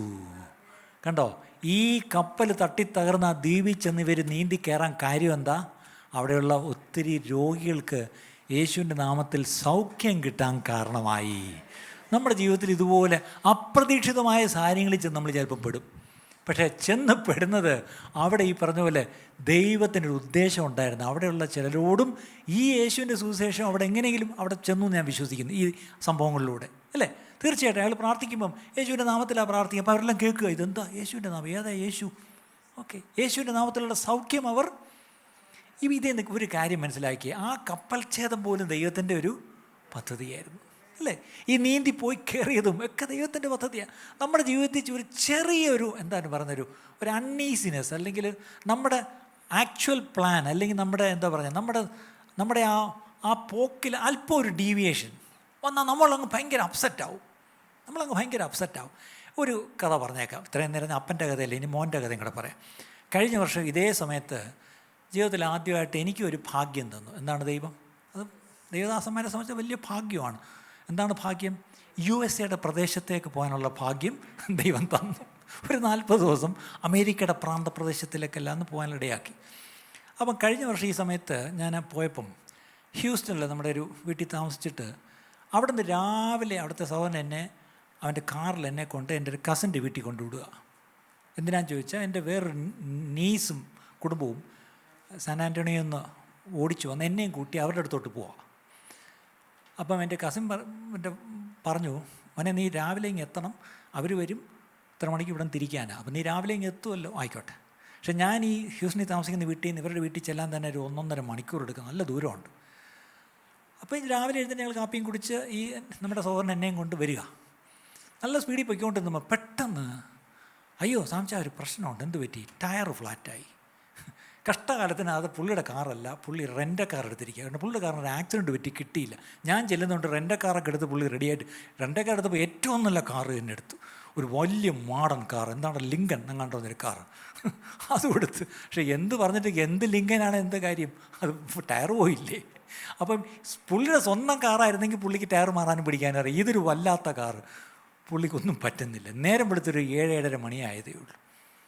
ഒരു പെട്രോൾ സ്റ്റേഷൻ്റെ അടുത്തോട്ട് വണ്ടി കൊണ്ട് ഒതുക്കി നിർത്തി. എന്നോട് താമസിച്ചാൽ ഇനിയിപ്പോൾ എന്ത് ചെയ്യും? പെട്ടെന്ന് ഇതാവുന്നൊക്കെ നോക്കിയിട്ട് ഇതൊന്നും പറ്റുന്നില്ല. റെൻ്റ് കാറിൽ വിളിച്ചപ്പോൾ അവരെഴുന്നേറ്റ് വരുന്നേ ഉള്ളൂ, ആൾ വരാൻ താമസിക്കും.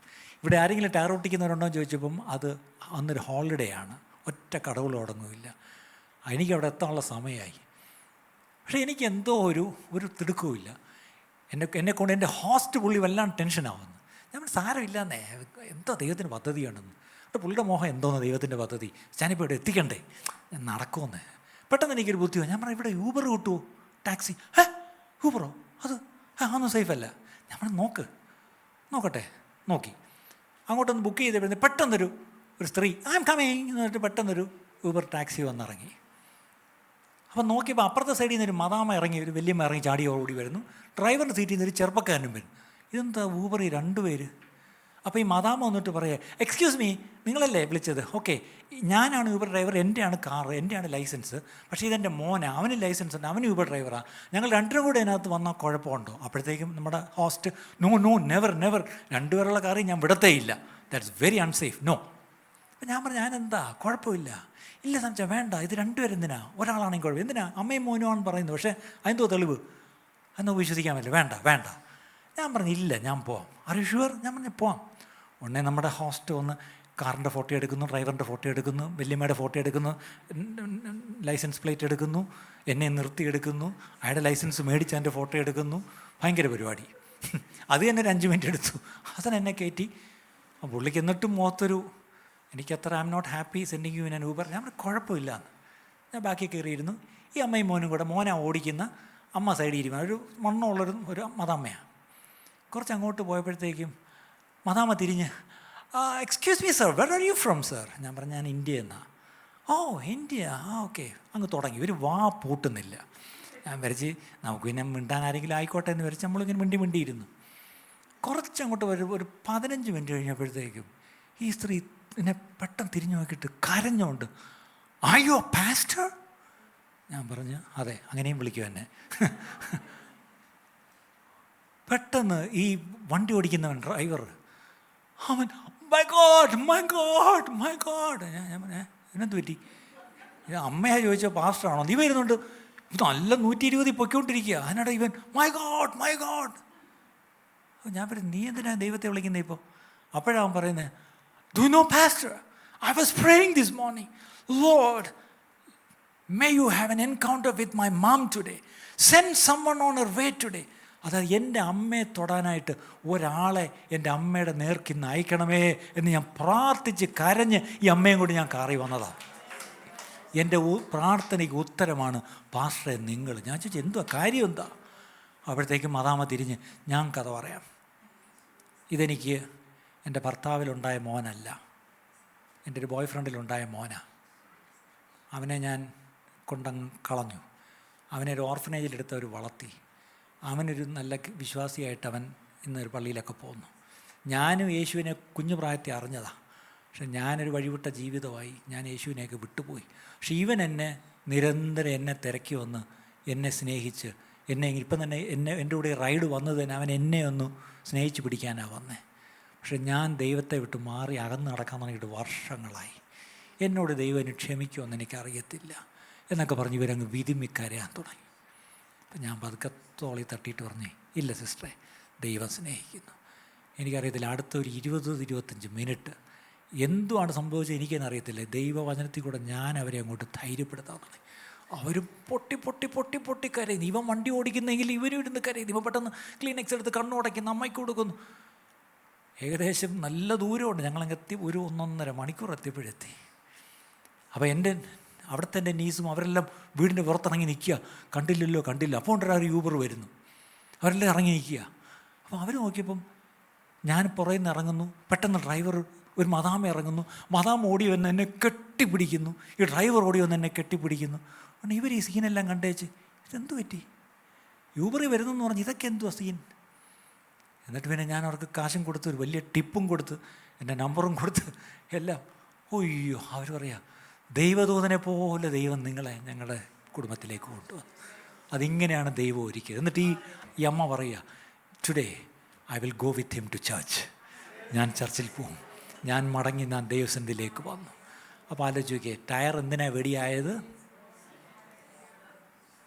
ഇപ്പോൾ മനസ്സിലായോ? നമ്മുടെ ജീവിതത്തിൽ ഒരു ടയർ ഫ്ലാറ്റ് ആവുന്നത് പോലും ദൈവം അറിയാതെയല്ല.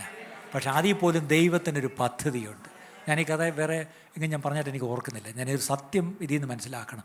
നമ്മുടെ ജീവിതത്തിൽ ഉണ്ടാകുന്ന ചില ഇൻകൺവീനിയൻസസ് പോലും അത് മറ്റാർക്കോ വേണ്ടിയുള്ളൊരു ദൈവത്തിൻ്റെ വലിയ സ്നേഹമാണെന്ന് ഓർത്തോണം. പക്ഷേ are you willing to be used by God? അല്ലേ? ആ ഒരു ഇൻകൺവീനിയൻസിനെ പറഞ്ഞ് ഇങ്ങനെ പരാവിക്കൊണ്ടിരിക്കുകയാണെങ്കിൽ ഇരിക്കാം, അല്ലേ? പക്ഷേ കർത്താവെ, എന്തിനാണെന്ന് അറിയത്തില്ല ഇത് സംഭവിച്ചത്.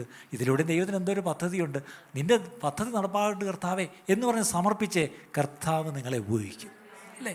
ഇത് അനുഭവത്തിൽ നിന്ന് പറയുമ്പോൾ കുറച്ചുകൂടെ കാര്യങ്ങൾ നിങ്ങൾക്ക് മനസ്സിലാവും. അതുകൊണ്ടാണ്. ഇനി നമ്മുടെ ജീവിതത്തിൽ ഒരു കാര്യം ഓർക്കണം. നമ്മുടെ തലമുറയിൽ ദൈവത്തിന് ഒരു ശുശ്രൂഷ നമ്മളെക്കുറിച്ചുണ്ടെങ്കിൽ ആ ശുശ്രൂഷ തികച്ച ശേഷം, അല്ലെങ്കിൽ ബൈബിൾ ഭാഷയിൽ പറഞ്ഞാൽ ദൈവത്തിൻ്റെ ആലോചനയ്ക്ക് ശുശ്രൂഷിച്ച ശേഷം നിദ്ര പ്രാപിച്ച ദാവീദ് തൻ്റെ പിതാക്കന്മാരോട് ചേർന്നു എന്നൊരു വാക്യം ബൈബിളിലുണ്ട്, അല്ലേ? നമ്മൾ ഓരോരുത്തരുടെയും ആയുസ്, നമ്മളെന്നും മരിക്കുമോ എന്നുള്ളത് കൃത്യമായിട്ട് ആർക്കറിയാം? മനോരമയ്ക്ക് അറിയാമോ? അറിയത്തില്ല. നിങ്ങളുടെ ഡോക്ടർക്ക് അറിയാമോ? അറിയത്തില്ല. നിങ്ങളുടെ ഇൻഷുറൻസുകാർക്ക് അറിയാമോ? നിങ്ങളുടെ മക്കൾക്ക് അറിയാമോ? പാസ്റ്റർക്ക് അറിയാമോ? ഇല്ല. ആർക്കറിയാം? അറിയാം. അങ്ങനെയെങ്കിൽ ആ ദൈവത്തിൻ്റെ ആലോചനയ്ക്ക് ശുശ്രൂഷ ചെയ്ത് തികയ്ക്കണം, എന്നിട്ടേ നമ്മൾ കണ്ണടയ്ക്കാവും. എത്ര പേര് അതിന് വിശ്വസിക്കുന്നു, അല്ലേ? നമ്മൾ മരിക്കുമ്പം ശരിക്കും പറഞ്ഞാൽ I lived A full life എന്ന് നമുക്ക് സാക്ഷ്യം പറയാൻ പറ്റണം, അല്ലേ? ഈ ലോകത്ത് ഫുൾ ലൈഫ് ജീവിച്ചതാരാ?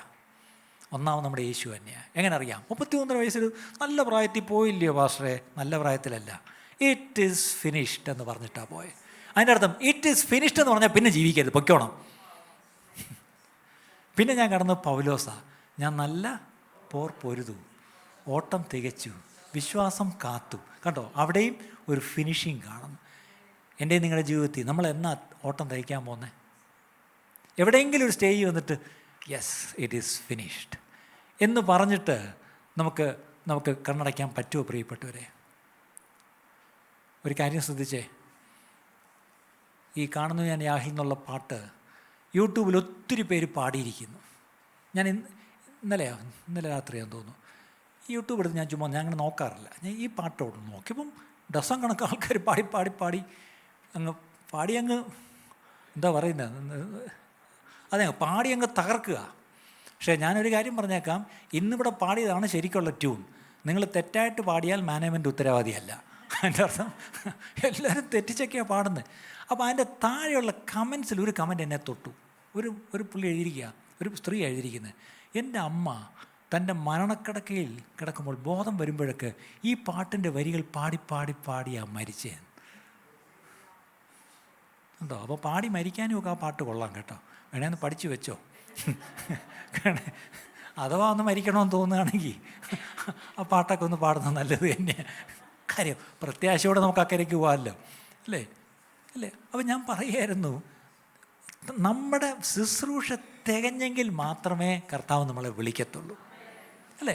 അങ്ങനെയാണെങ്കിൽ അത് വയസ്സൊരു പ്രശ്നമല്ല. എത്ര വയസ്സ് കഴിയുമ്പോഴേ ശുശ്രൂഷ ചെയ്യുന്നൊന്നുമില്ല. ശുശ്രൂഷ തികഞ്ഞാൽ അടുത്ത നിമിഷം അങ്ങ് പൊയ്ക്കോണം. കർത്താവിനോട് പറഞ്ഞങ്ങനെ എടുത്തേക്കാൻ.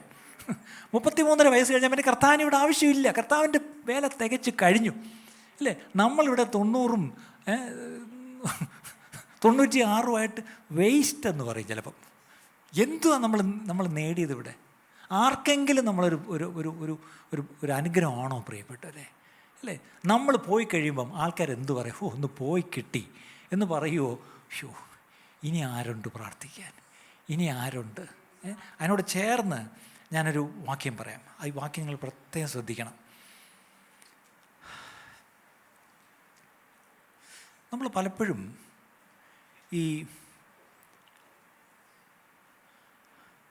ഞാൻ അതിലേക്ക് വരുന്നതിന് മുമ്പായിട്ട് 1-2 കാര്യം കൂടെ ഞാൻ വളരെ പ്രധാനപ്പെട്ടായിട്ട് ഞാനൊന്ന് പറഞ്ഞേക്കാം.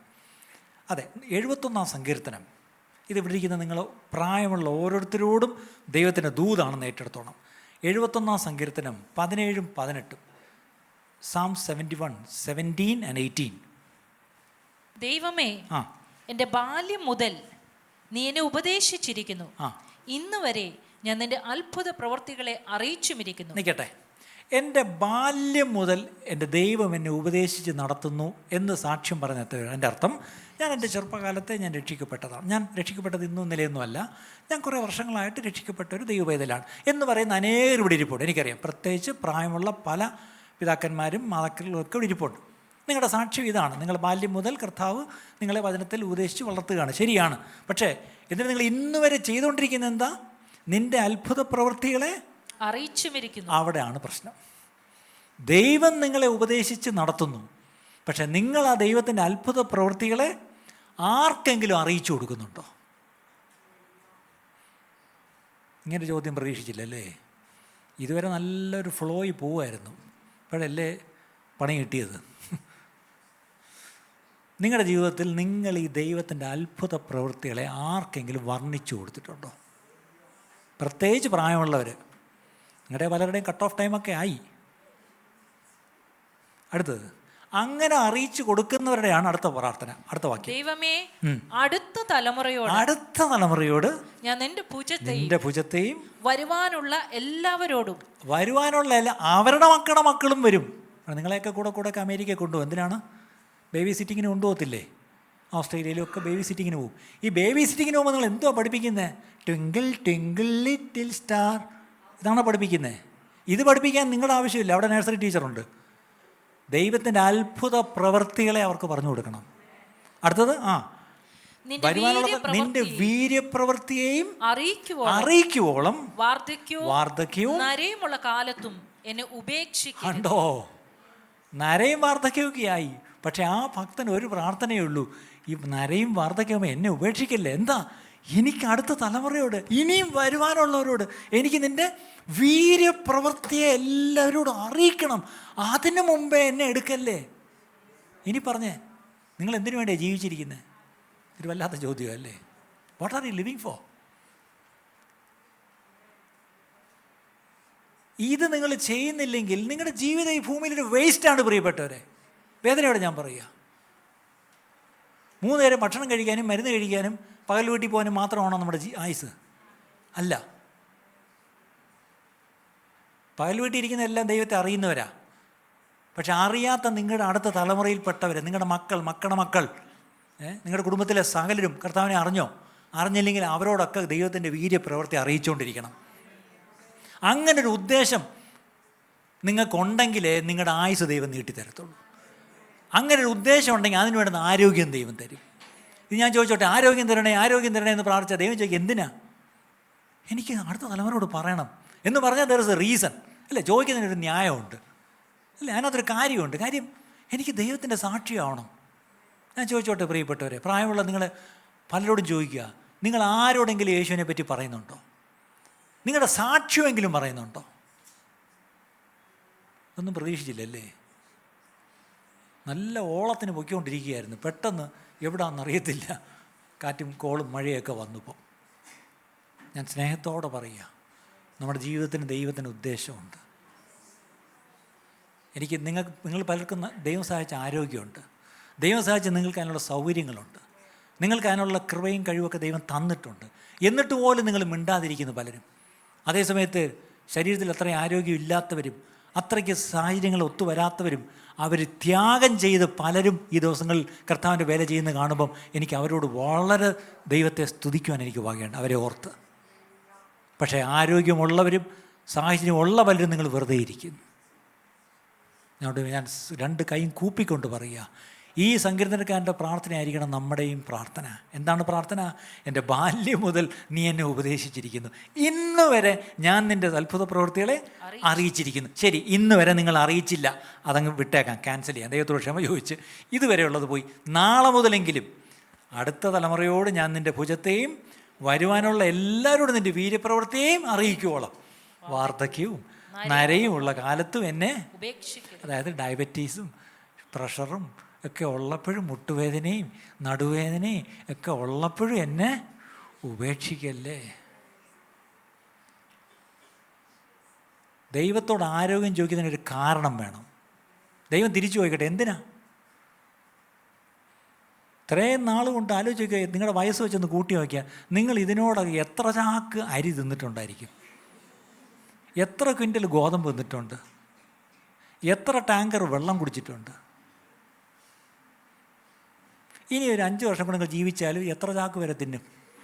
അതിപ്പോൾ ഓട്സായിട്ടും മില്ലറ്റായിട്ടൊക്കെ ആയിരിക്കും തിന്നുന്നത്. എന്നാലും സംഭവം ചാക്കാണല്ലോ. ഞാൻ ചോദിച്ചോട്ടെ, ഇതിനു വേണ്ടിയാണോ ദൈവം നമ്മളെ ആയുസ്സിൽ വെച്ചിരിക്കുന്നത്? ഞാൻ വളരെ ഹൃദയത്തിൽ തട്ടിയാണ് പറയുന്നത്. ഇന്നത്തെ ദൈവസഭ നമ്മുടെ ദൗത്യം നിർവഹിച്ചാൽ മതി, ഈ ഭാരതം സുവിശേഷീകരിക്കപ്പെടും. വെളിയിൽ നിന്നും ഇനി ആരും വരണ്ട, നമ്മൾ മതി. നമ്മുടെ കുടുംബത്തിലുള്ളവരോട് കർത്താവിനെ പറ്റി പറഞ്ഞ് നമ്മുടെ സാക്ഷ്യം മുഖാന്തരം അവർ രക്ഷിക്കപ്പെട്ടാൽ മതിയെന്നേ. നമുക്ക് പിന്നെ സ്വസ്ഥമായിട്ടങ്ങ് പോവുകയും ചെയ്യാം, അടുത്ത തലമുറ ഏറ്റെടുത്തോളും ആ ദൗത്യം. അതിനുവേണ്ടിയാണ് കർത്താവ് നമ്മളെ വെച്ചിരിക്കുന്നത്. പ്രിയപ്പെട്ടവരെ,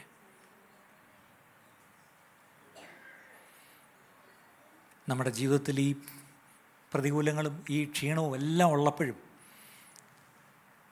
ദൈവം നമുക്കൊരു പ്രൊവിഷൻ വെച്ചിട്ടുണ്ട്. ഈ ഡെഫിഷ്യൻസീസ് എല്ലാം മേക്കപ്പ് ചെയ്യാൻ ദൈവം ഒരു പ്രൊവിഷൻ വെച്ചിട്ടുണ്ട്. എന്താണെന്നറിയാമോ? We can run to him who gives power to the weak and increases strength. യെശയ്യാപ്രവചനം 40-ാം അധ്യായത്തിൻ്റെ 29 നമുക്ക് കാണാപ്പാടമാണ്. യെശയ്യാ 40:29. അവൻ ക്ഷീണിച്ചിരിക്കുന്നവന് ശക്തി നൽകുന്നു, ബലമില്ലാത്തവന് ബലം വർദ്ധിപ്പിക്കുന്നു. ക്ഷീണിച്ചിരിക്കുന്നവർ, ബലമില്ലാത്തവർ, അത് നമ്മളാ പലപ്പോഴും. ശരിയല്ലേ? നമുക്ക് നല്ല ക്ഷീണമുണ്ട്, ബലക്കുറവുമുണ്ട്. പക്ഷെ അങ്ങനെയുള്ളവർക്കാണ് കർത്താവ് ബലവും ശക്തിയും നൽകുന്നത്. അടുത്ത വാക്യം, ബാല്യക്കാർ ക്ഷീണിച്ച് തളർന്നു പോകും, യൗവനക്കാരും ഇടറി വീഴും. എങ്കിലും യഹോവയെ കാത്തിരിക്കുന്നവർ, കണ്ടോ, കാത്തിരിക്കുന്നവർ. ആരെ കാത്തിരിക്കുന്നവർ? യഹോവയെ കാത്തിരിക്കുന്നു.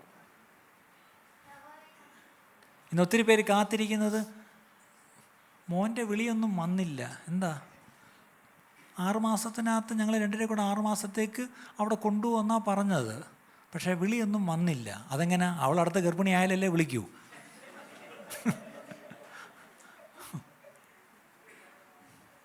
ഞാൻ ആലോചിക്കുക, ഈ വെളിയിൽ പോയ മക്കളുടെയൊക്കെ എന്തോ ഒരു സ്നേഹമായി ഇപ്പം അപ്പനമ്മയോടും, അല്ലേ? ഇതൊരു കൺവീനിയൻസ് സ്നേഹമാണെന്നേ തുറന്നു പറഞ്ഞാൽ, അതിനപ്പുറം ഒന്നുമില്ല. അതും ഇങ്ങനെ മാറി മാറിയല്ലേ. ഇവൻ്റെ അപ്പനും അമ്മ ഇപ്രാവശ്യം കൊണ്ടുവന്ന് അടുത്ത 6 മാസം കഴിയുമ്പം ഇല്ല അവൾ വിടുവോ? അല്ലേ? ആലോചിച്ച് നോക്കിയേ, മാറി മാറി എല്ലാത്തിനെയും കൊണ്ടുവന്ന് എന്തിനു വേണ്ടിയാ? പക്ഷേ ഇതിനകത്തെല്ലാം ഒരു ഉദ്ദേശമുണ്ട് പ്രിയപ്പെട്ടവരെ. ഇവിടെ നോക്കിയേ, അവിടെ വാക്യം നല്ലവണ്ണം ശ്രദ്ധിക്കണം. ബാല്യക്കാരും യൗവനക്കാരും ഒക്കെ ക്ഷീണിക്കും, പക്ഷേ ഞാൻ കാത്തിരിക്കുന്നത് ആരെയാ? യഹോവേ. ഞാൻ വിസ അല്ല കാത്തിരിക്കുന്നത്, അടുത്ത ടിക്കറ്റല്ല കാത്തിരിക്കുന്നത്, അടുത്ത ഒന്നുമല്ല ഞാൻ കാത്തിരിക്കുന്നത്. ഞാൻ എൻ്റെ യഹോവയെ കാത്തിരിക്കും. അങ്ങനെ കാത്തിരിക്കും തോറും എന്നിലൊരു കാര്യം നടക്കും. എന്താണ്? എൻ്റെ ഉള്ളിലൊരു ശക്തി പുതുക്കും. നിങ്ങൾ ഓരോ വട്ടം കാനഡയിൽ പോയിട്ട് വരുമ്പം ശക്തിയെ പുതുക്കിയാണ് വരുന്നത്. അങ്ങോട്ട് പോയിട്ട് ഇങ്ങോട്ട് വീൽ ചെയറിലല്ലേ വരുന്നത്. അടുത്ത പ്രാവശ്യം ഓസ്ട്രേലിയ പോകുമ്പം വീൽ ചെയർ. അത് കാരണം ഇപ്പോൾ എവിടെ ഫ്ലൈറ്റ് ഇറങ്ങിയാലും മറ്റേ എയറോ ബ്രിഡ്ജിൽ നിരത്തി നിൽക്കുന്നത് എന്തുവാ? Wheel chair. ഒരിക്കൽ ഞാനും വീൽ ചെയർ വന്നതുകൊണ്ട് എനിക്ക് എൻ്റെ സൗകര്യം എനിക്കറിയാം. ഒരിക്കൽ ഞാനൊരിക്കൽ കാലൊടിഞ്ഞ് തിരിച്ചു വരേണ്ടി വന്നു ഒരു യാത്ര കഴിഞ്ഞ്. അയ്യോ അന്ന് എനിക്ക് വീൽ ചെയറായിരുന്നു. എന്തൊരു സുഖം, ഒന്നും അറിയണ്ട, അങ്ങ് ഇരുന്ന് കൊടുത്താൽ മാത്രം മതി. ടെർമിനൽ ടു ടെർമിനലൊക്കെ എപ്പോൾ എത്തിയും ചോദിച്ചാൽ മതി. അകത്തുകൊണ്ട് കയറ്റി ഇരുത്തി എല്ലാം കഴിഞ്ഞു. അവസാനം എല്ലാം കഴിഞ്ഞ് ഇന്ത്യയിൽ വന്നിറങ്ങി ഒരു ചെന്നപ്പോഴത്തേക്ക് ഞാൻ ഈ വീൽ ചെയർ വരിക. അവിടെ പോലീസുകാരെ എന്ത് നമ്മൾ വീൽ ചെയർ എഴുന്നേക്കടേ. ഞാൻ പറഞ്ഞു വലിയ റോയൽ ട്രീറ്റ്മെൻറ്റിലാണ് ഞാൻ വന്നത് ഓരോ എയർപോർട്ടിലും. ഇവിടെ വന്നപ്പോൾ നമ്മുടെ നാടല്ലേ, എണീറ്റ് പടാ. ഞാൻ പറഞ്ഞു എൻ്റെ കാല് തണ്ടിങ്ങനെ വെച്ച് നീ ഇമ്മൊബിലൈസറൊക്കെ കിട്ടിയ അത് ഊര് കാണ്ട് അതിനകത്ത് വല്ല സ്വർണ്ണം വല്ലതും ഇരിപ്പുണ്ടോ. പിന്നെ എഴുന്നേറ്റ് നിന്ന് അത് ഊരി കാണിച്ചപ്പം അങ്ങ് നടന്നു പോയാൽ മതി. ഇനിയിപ്പം ഞാൻ പറഞ്ഞു വീൽ ചെയർ വീൽ ചെയറൊക്കെ അവിടെ ഇരിക്കട്ടെ, നീ അങ്ങ് പോ. അന്നൊരു കാര്യം മനസ്സിലായി, നമ്മുടെ നാട് യഹോവയെ കാത്തിരുന്ന് ശക്തി പുതുക്കുന്നവർ. അവരെ പറ്റി അടുത്ത വാക്യം എന്താണ്? അവർ കഴുകന്മാരെ പോലെ അവർ ചിറകടിച്ച് കയറും. വീൽ ചെയറിൽ പോകുന്നല്ല, അവരെങ്ങനെ ചിറകടിച്ച് കയറും. അടുത്തത് അവർ തളർന്നു പോകാതെ ഓടും. അടുത്തത് ക്ഷീണിച്ചു പോകാതെ നടക്കും. ട്രെഡ്മില്ലിൽ നടക്കുന്ന വല്ലവരും ഉണ്ടോ? ഞാനെനിക്കൊരു ട്രെഡ്മില്ലിൽ പോയി ഒരു കാർഡിയോളജിസ്റ്റ് നടത്തിച്ച് 3 മിനിറ്റ് കഴിഞ്ഞപ്പോൾ ഇറങ്ങാൻ പറഞ്ഞു. അത് കഴിഞ്ഞൊരു ഇൻഷുറൻസ് പർപ്പസിന് വേണ്ടി ഒന്നുകൂടെ കയറേണ്ടി വന്നു. അപ്പോഴവിടെ നിൽക്കുന്ന പെണ്ണ് എന്നെ കണ്ടോടം പറഞ്ഞ് അങ്കിളങ്ങ് ഇറങ്ങും പോട്ടെ. അത് കഴിഞ്ഞ് എനിക്ക് ഈ ട്രെഡ്മില്ല് കാണുമ്പോഴേ എനിക്കൊരു തോന്നൽ ഇതെന്നെ കൊണ്ട് പറ്റത്തില്ല, ഇത് നമുക്ക് പറഞ്ഞിട്ടുള്ള കാര്യമല്ല. അങ്ങനെ ഈയിടയ്ക്ക് ഞങ്ങളൊരു ട്രെഡ്മില്ലിൽ പോയി കയറി ഒരു 5 മിനിറ്റ് വരെ പോയിട്ട് കുഴപ്പമില്ല.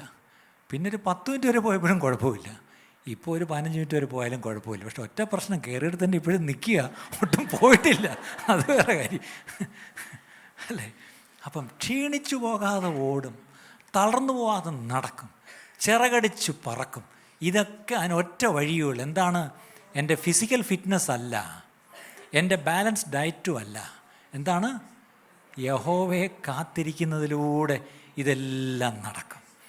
എനിക്ക് ഏറ്റവും ഇഷ്ടപ്പെട്ട മറ്റൊരു വാക്യം യേശയ്യായിലുണ്ട്. 41-ാം അധ്യായം 14-15. യേശയ്യാ 41-ന്റെ 14-15. അവിടെ നമ്മളെ വിളിക്കുന്നൊരു പേരുണ്ട്, പുഴുവായ യാക്കോബേ. ദൈവം വിളിച്ചതുകൊണ്ട് വിട്ടിരിക്കുന്നു. നമ്മളിടുന്നോണ്ട് ചിലപ്പം ഈ പുഴുക്കൾ കരുളാൻ എന്നൊക്കെ പാടും. പക്ഷെ ആരെങ്കിലും നമ്മളെ ഒന്ന് പുഴുവെന്ന് വിളിച്ച് നോക്കട്ടെ, അപ്പം നമ്മുടെ തനി സ്വഭാവം കാണും അല്ലേ. ഇത് ദൈവം പറയാം, പുഴുവായ യാക്കോബേ, ഇസ്രായേൽ പരിശേ, ഭയപ്പെടേണ്ട, ഞാൻ നിന്നെ സഹായിക്കുമെന്ന് യഹോവ അരുളി ചെയ്യുന്നു. നിന്റെ വീണ്ടെടുപ്പുകാരൻ ഇസ്രായേലിന്റെ പരിശുദ്ധൻ തന്നെ. ഇതാ ഞാൻ നിന്നെ പുതിയതും. ഇതാണ് വാഗ്ദത്തം. ഇതാ ഞാൻ നിന്നെ പുതിയത്, ബ്രാൻഡ് ന്യൂ ഫോർ രജിസ്ട്രേഷൻ. മൂർച്ചയുള്ളതും പല്ലേറിയതും